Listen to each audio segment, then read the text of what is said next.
Hello students, आज हम chemical bonding and molecular structure में कोऑर्डिनेट कोवेलेंट बॉन्ड पढ़ने वाले हैं। लास्ट क्लास में मैंने आपको फॉर्मल चार्ज और Lewis structures of covalent molecules पढ़ाया था। आज हम कोऑर्डिनेट कोवेलेंट बॉन्ड। वैसे तो ऑक्टेट थ्योरी के हिसाब से सिर्फ दो ही टाइप के बॉन्ड्स बनते हैं, एक आयनिक बॉन्ड और दूसरा covalent bond.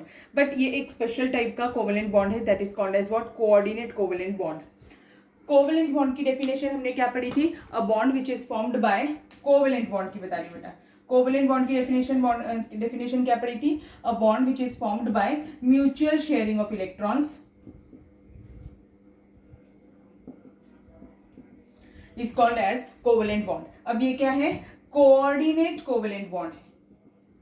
Coordinate covalent bond की डेफिनेशन क्या है? A bond which is formed by just sharing of electrons. A bond which is formed by sharing of electrons is termed as coordinate covalent bond. यहाँ पर mutual sharing नहीं होती है। Mutual sharing का मतलब क्या होता है? म्यूचुअल का मतलब क्या होता है बताया था मैंने, इक्वल। यानी अगर एक एटम एक इलेक्ट्रॉन दे रहा है तो दूसरा एटम भी एक इलेक्ट्रॉन देगा। But in case of coordinate covalent bond ये अनइक्वल शेयरिंग हो रही होती है। कैसी होती है? अनइक्वल शेयरिंग हो रही होती है। एग्जाम्पल ले लेते हैं। Example, ammonia molecule. Ammonia molecule कैसे फॉर्म करते हैं? नाइट्रोजन इसमें सेंट्रल एटम हो गया और हाइड्रोजन जो है वो क्या है? बॉन्डेड एटम है। नाइट्रोजन का एटॉमिक नंबर क्या है? नाइट्रोजन का एटॉमिक नंबर 7। कॉन्फ़िगरेशन क्या हो जाएगा? 1s2 2s2 2p3। तो उसके आउटर मोस्ट ऑर्बिट में कितने इलेक्ट्रॉन्स हैं? 5 इलेक्ट्रॉन्स हैं। तो और हाइड्रोजन एटॉमिक नंबर 1, कॉन्फ़िगरेशन क्या हो जाएगा? 1s1।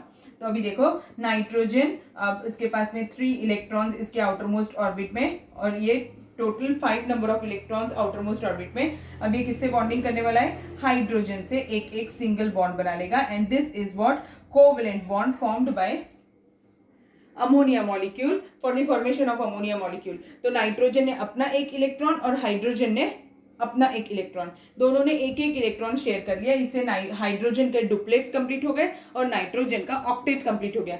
5 इलेक्ट्रॉन्स पहले ही थे, 6 7 8 हो गए। ठीक है। अब कोऑर्डिनेट कोवेलेंट बॉन्ड क्या होता है? It is the example of coordinate covalent bond is NH4+, ammonium ion. NH4+ ion को क्या बुलाते हैं? Ammonium ion. ठीक है। एक चीज याद रखिएगा, जो भी कोई स्पीशीज है जिसमें अगर पॉजिटिव चार्ज है तो उसके लिए हमेशा हम IUM सफिक्स ही लगाते हैं। ठीक है। तो ये अमोनियम आयन हो गया।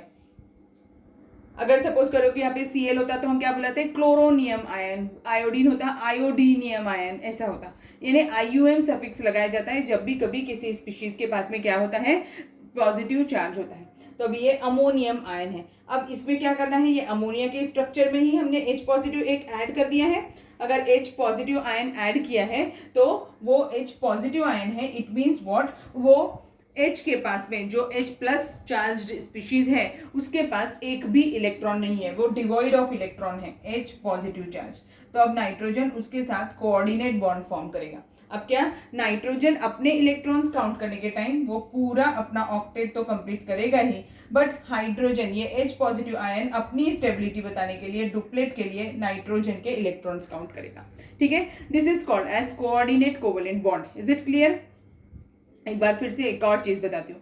जब अब इसमें ये कैसा है? शेयरिंग तो हुआ है इलेक्ट्रॉन का, बट इलेक्ट्रॉन का शेयरिंग कैसा हुआ है? अनइक्वल का शेयरिंग, अनइक्वल शेयरिंग है, because both the electron belongs to nitrogen, but now they are shared between nitrogen and H positive ion. So this is called as what? Coordinate bond. In a coordinate covalent bond there are two things. One is donor and other is acceptor. ठीक है। Donor और acceptor होता है। That's why अब donor क्या है? Nitrogen is a donor and H positive ion is what? Acceptor. So this coordinate covalent bond is also termed as donor acceptor bond.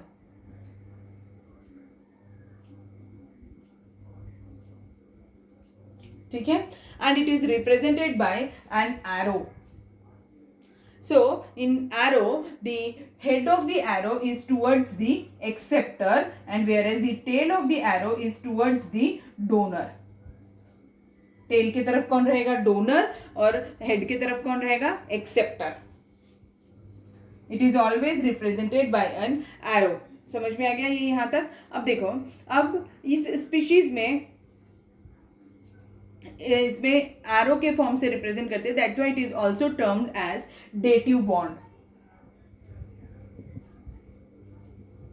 Means coordinate bond के अब हमने 3 नाम पढ़ लिए, एक तो कोऑर्डिनेट कोवेलेंट बॉन्ड, दूसरा डोनर एक्सेप्टर बॉन्ड और third one is dative bond. ठीक है, समझ में आया? या फिर हम इसे एक और वर्ड है सेमी पोलर बॉन्ड, ये सेमी पोलर बॉन्ड भी बुलाते हैं इसे, semi polar bond. It is also called as coionic bond, coionic bond. बहुत सारे नाम है इसके, देखो हाँ, एक बार देख लीजिए आप। Coordinate covalent bond is also called as donor acceptor bond, dative bond, semipolar bond and coionic bond. ठीक है, नोट डाउन करके रखेंगे, ये आपको समझ में आ गया। फिर अमोनियम आयन कैसे फॉर्म हुआ, हम और भी एग्जांपल्स ले सकते हैं इसके, तो आपको और एग्जांपल्स लेकर के बताती हूँ। Next example is hydronium ion. Hydronium ion यानी H3O पॉजिटिव। ये कैसा होता है? ये वाटर का मॉलिक्यूल होता है, इसमें हम एक H पॉजिटिव आयन ऐड करते हैं, इसीलिए हम उसे क्या बुलाते हैं? हाइड्रोनियम आयन है। ये पॉजिटिव चार्ज है, इसीलिए EM सफिक्स लगाया, हाइड्रोनियम आयन। अब ये बनता कैसे? ऑक्सीजन, ऑक्सीजन के आउटर मोस्ट ऑर्बिट में कितने इलेक्ट्रॉन्स होते हैं? 6 इलेक्ट्रॉन्स होते हैं, और फिर हाइड्रोजन के साथ ये बॉन्डिंग करता है, तो अभी ऑक्सीजन का ऑक्टेट कंप्लीट हो गया। अब अगर इसके ऊपर H positive ion bond form करेगा, तो वो कौन सा बॉन्ड फॉर्म करेगा? कोऑर्डिनेट बॉन्ड फॉर्म करेगा। ठीक है, तो ये है कोऑर्डिनेट बॉन्ड।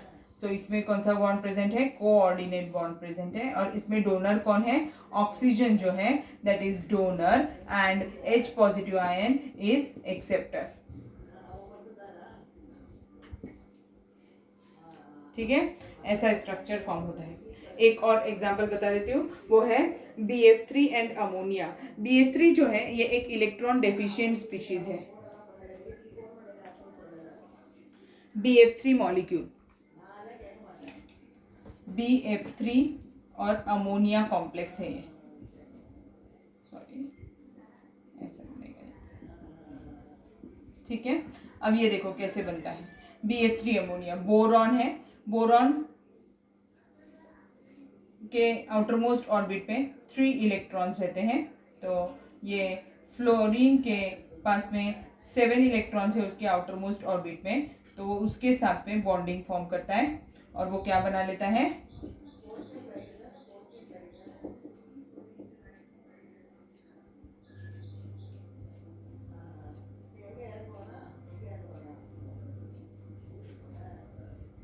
ऐसा, तो ये फ्लोरीन के साथ पे बॉन्ड फॉर्म हो गया। अब दूसरा मॉलिक्यूल कौन है? अमोनिया।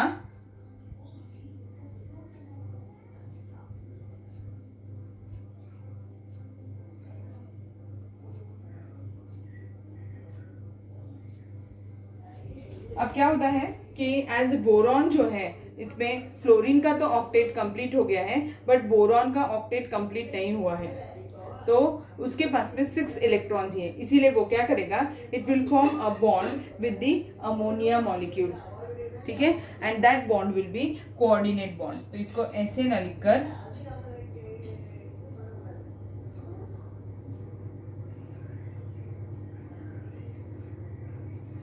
ऐसा बचेगा। अब ये कोऑर्डिनेट बॉन्ड फॉर्म कर देगा इसके साथ। ठीक है, ऐसा कॉम्प्लेक्स फॉर्म होता है। अब इसमें डोनर कौन है? Nitrogen is the donor, and acceptor कौन है? बोरॉन है। समझ में आ गया अभी आपको कैसा है? ये कोऑर्डिनेट बॉन्ड है, कोऑर्डिनेट बॉन्ड का एग्जांपल बताया। सेम ऐसा ही H2SO4 मॉलिक्यूल में भी हो सकता है, ओजोन मॉलिक्यूल में हो सकता है, ऐसे अलग अलग एग्जांपल्स हो सकते हैं इसके। और this is all about the coordinate bond. Here we ends with the coordinate bond, and we have already finished the octet theory, but octet theory was unable to explain that why covalent bond is stable. covalent bond की stability के बारे में कोई information नहीं दे देती octet theory, that's why that theory fails, and we are it was must for the scientist to find out a new theory to explain the stability of the covalent molecules. तो इसके लिए हमने नई theory पढ़ी, that is VAC-PR theory. तो अब हमारे next lecture में हम क्या पढ़ेंगे? VAC-PR थ्योरी पढ़ेंगे। ठीक है, होप सो आपको समझ में आया होगा। अगर कोई डिफिकल्टी है तो आप पूछ सकते हैं। आज के लिए इतना काफ़ी है। ठीक है, थैंक यू।